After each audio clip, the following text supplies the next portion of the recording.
I woke up trapped inside darkness, buried beneath layers of earth, suffocating in the stench of rot. I clawed my way out, my nails snapping, the skin peeling from my fingertips. Finally, gasping and covered in dirt, I emerged into moonlight, my tombstone glaring at me mockingly. Here lies David Walker, beloved husband, gone too soon. Beloved husband, the thought filled me with rage, so intense it boiled beneath my decaying skin. I remembered her face, the softness of her voice as she whispered lies that led me straight to my grave. Flashbacks hit me like shards of broken glass. Her smiling lips, her delicate hands serving me wine, the bitter taste still lingering on my shriveled tongue. Poison, slow and merciless, delivered with kisses and gentle caresses. She watched me suffer with tears in her eyes, pretending grief, playing the perfect widow, even before I drew my last breath. I felt it in my bones. They were beginning to soften already. I glanced at my hands, pale and discolored, veins blackening under translucent skin. Time was short. The witch's words echoed in my ears from the depths of the underworld. You have until your body turns to dust, David. Find justice, or forever be lost in agony. Justice? No. I would find vengeance. With each step, the burning fire of revenge fueled me, a half-living corpse driven by rage. Memories sharpened into focus. Rachel, my beloved wife, my betrayer. I could almost hear her laughter, intertwined with the man who replaced me, a man I had trusted like a brother, my own business partner, Mark Evans. I staggered home, hidden beneath shadows, my heartbeat slowing yet persistent, driven by the force of hatred. The neighborhood lights shimmered like mocking stars, guiding me back to the scene of her betrayal. My house, my sanctuary, now corrupted by lies. Through the windows, I saw them, Rachel wrapped in Mark's embrace, a mockery of intimacy. My fists clenched, bones cracking under rotting skin, fluids oozing from my fingertips, staining the grass beneath my feet. I needed to hurry. My body was failing, but the burning in my soul strengthened. Inside, they danced. Her smile was radiant, cool in its happiness, unaware of the monster lurking just outside her perfect little world. Through the windows, I saw them. Rachel wrapped in Mark's embrace, a mockery of intimacy. My fists clenched, bones cracking under rotting skin, fluids oozing from my fingertips.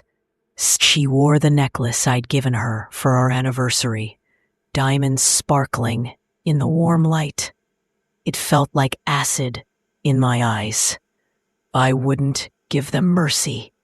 They had stolen everything. They had buried me beneath lies and deceit. Now I would drag them down with me, back into the darkness where they belonged. I stumbled toward the back door, whispering her name like an incantation of death. Rachel. The back door swung open easily, welcoming me home like an old friend. Stepping inside felt surreal, familiar, yet foreign, my senses hyper-aware of every detail.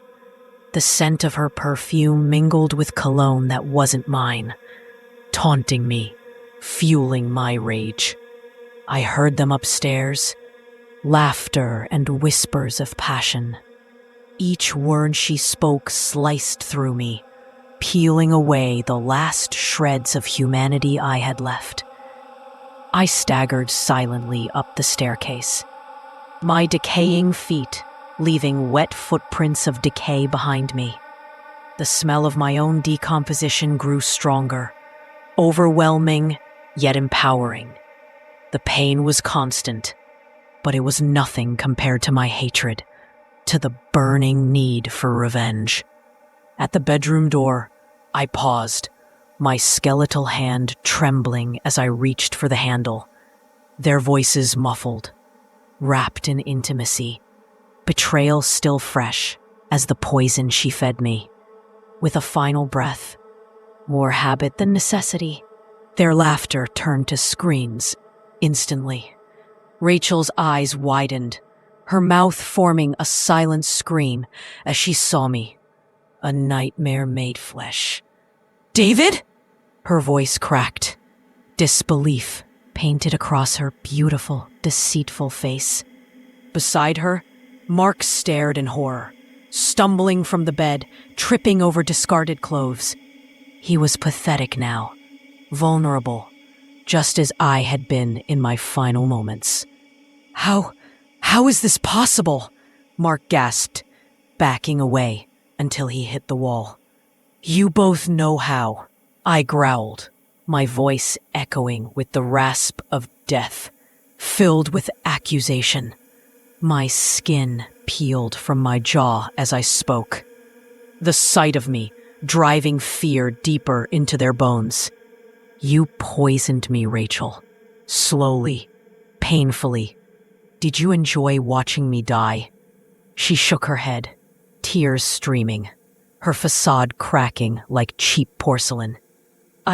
I didn't mean—" "Liar!" My shout echoed, powerful despite my decaying state. "You both plotted, celebrated over my corpse before it was cold." I stepped closer, leaving bits of myself on the floor with each movement. My time running shorter, urgency boiling beneath my rotting flesh. "David, please!" Mark pleaded desperately, his voice trembling, sweat dripping down his brow. "We made a mistake." "A mistake?" I laughed, the sound hollow, bone-chilling. "No, a betrayal." I lunged at Mark, feeling a sickening satisfaction as my decaying hands gripped his throat, squeezing life from him, just as they'd done to me. Rachel screamed, scrambling away, cowering in the corner.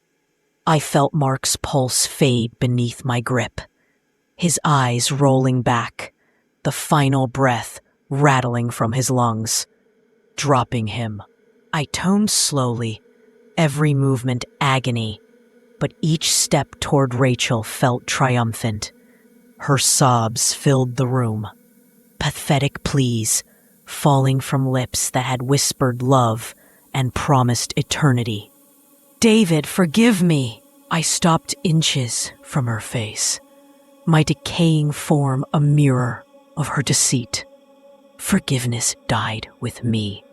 She stared, broken and defeated, her fear intoxicating. My hand brushed her cheek, skin flaking onto her perfect face. "Now you'll know what it feels like to be betrayed by the one you trusted most." She wept, begging uselessly as I lifted the necklace, diamonds glittering coolly.